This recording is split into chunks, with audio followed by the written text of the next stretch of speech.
I've been in real estate since 2007. I've been in the top 1% of the industry since 2017. I've personally sold close to 1,000 homes and I've probably walked through over 10,000. And if there's one thing I've learned with absolute certainty, it's this. Everyone's always waiting for the perfect moment to buy a home. But let me be real with you here. The spring market, it's not what most people think. Every single year for over 2 decades, the same pattern repeats again and again. It doesn't matter what interest rates are doing. It doesn't matter what the economy looks like. Spring brings competition, intense, stressful, and usually more expensive competition. So if you're a buyer holding off for a better time in the spring, you might want to rethink that. And if you're a seller that's assuming that that's your golden window, the data could tell you a different story. In this video, I'm going to break down why waiting often costs you more money, why the market ramps up fast between March to July, and how to use the next few weeks to get ahead, whether you're buying, selling, or doing both. If that sounds good, let's get into it right now. You only get one chance to buy or sell your next home. Let's get it right. Hey, worth mentioning, my name is Darren, and I've been helping people just like you buy and sell real estate in the areas of South Surrey, White Rock, Surrey, and surrounding communities since 2007. We created this YouTube channel to give you all of the information you need to be successful in buying or selling in any of those communities, as well as information that's going on with the local BC real estate market. If you've got questions about the buying or selling process, you can reach out to me and my team by connecting with us in the link below in the description of this video. Okay, so we need to unpack what's really going on beneath the headlines and how to avoid one of the biggest mistakes that people make at this time every single year. Look, I get it. I understand why people wait. Buying or selling a home is a big deal financially, emotionally, and logistically. So, of course, it's tempting to wait until everything just kind of feels right. And where are they at this time? Well, they're thinking things like rates have come down and the weather is getting nicer. The kids are almost done school for the year. The flowers are blooming in the backyard. You've had time to see what the market does by the time the spring comes around. I hear this all the time, but here's the part that most people don't realize, and it's something I've watched play out year after year in real time, not just on a chart. That perfect moment that you're waiting for as a home buyer, so is everybody else. As soon as January is over and people shake off the holidays, they don't tiptoe back into the market. They rush in. It's a complete wave from mid-February through to the end of June. Buyer competition, showing traffic, and multiple offers all surge, regardless of what the rates or the economy is doing. And while I'd never pretend to predict the market with 100% certainty, one thing I can tell you after 18 years in this business is this: spring is not when you find leverage, it's when you compete for it.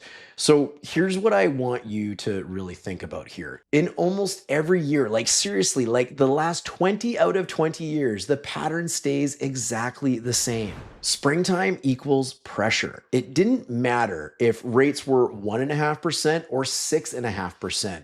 It didn't matter if the economy was booming or shaky. Even 2020, the outlier year, just pushed that surge later into the year. But the pattern, it held.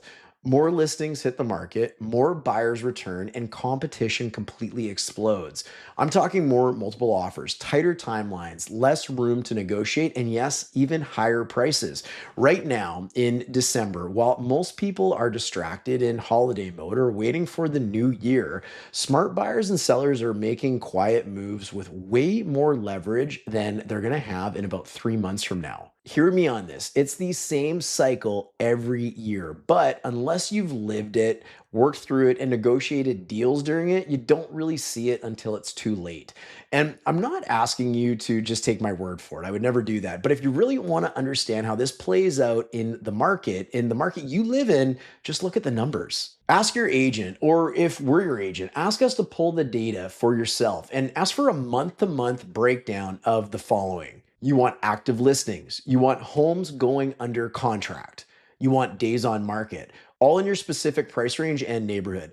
And here's exactly what you're likely going to see. You're going to see lower inventory through the winter, a surge of new listings in February and March, and a massive spike in homes going under contract from March to June. Now compare that to what actually sells, not just what gets listed, and something is going to jump out at you. The best homes, they do not wait around. They go fast. Why do they go fast? Because they are priced well and they are the best on the block. And usually you're not the only one that's paying attention to them. Therefore, they're usually going in multiple offers and almost always with fewer buyer-friendly terms. So if you're thinking, I'll just wait for better options in the spring, just understand this. You're not just competing with more homes, you're competing with more people for the exact same homes. Just look at the detached home prices in South Surrey as an example over the last 20 years and compare that to what people were asking. You'll notice a spike every single spring. Buyers are consistently paying more money for homes in South Surrey in the spring every single time. So let's flip this for a second. What feels like waiting for the right time might actually be walking into one of the most competitive windows of the entire year. And what feels risky, making a move now in December or January, might actually be the smartest way to get what you want on your terms.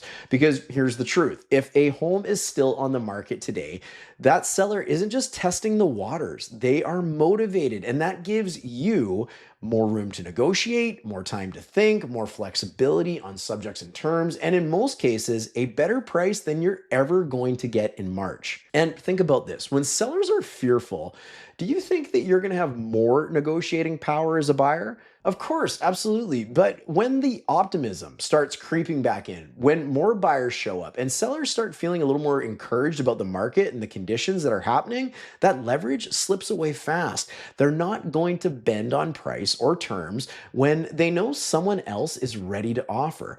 So based on where we're at right now and how tough the market has been this year, I'm not saying that a market crash is coming. I'm not saying that the prices are going to continue to go down. Far from that. I'm not going to predict the market. But if the market does pick up this spring the way a lot of us expect and the way that it has done consistently year over year, year after year, you might look back and realize this quiet little moment was actually your best shot. And again, look, no one can say what the market will do heading into next year. I can't, and I won't pretend to do it. But what I can tell you is after almost 2 decades, nearly 1,000 homes sold, and thousands of conversations with buyers and sellers, I can say this with complete confidence.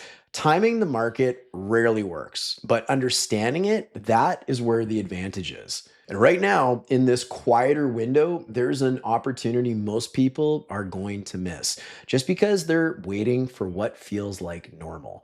If you're thinking about buying or selling in the next 3 to 6 months, now is the time to get clarity. Not to rush, but just to understand your options before the spring rush hits. Because once the floodgates open, you're not calmly deciding anymore. You are reacting. So if you want to go into this next cycle with leverage instead of stress, reach out. No pressure, just the facts. I'll walk you through exactly what's happening in the neighborhood you're interested in so you can make the right move for yourself. And if you're curious about how the market is performing locally, make sure you subscribe to our channel. We break down the Surrey and White Rock stats every single month with real numbers, real neighborhoods, and real talk about what's actually going on here. And hey, listen, if you're still thinking about trying to time the market, you might want to check out this video that we've got coming up next, where we break down how investors use data and not emotion to make smarter moves. It's pretty interesting. I think you're going to like it. And the good news is that video is coming up right now. So I'll see you over there coming up next.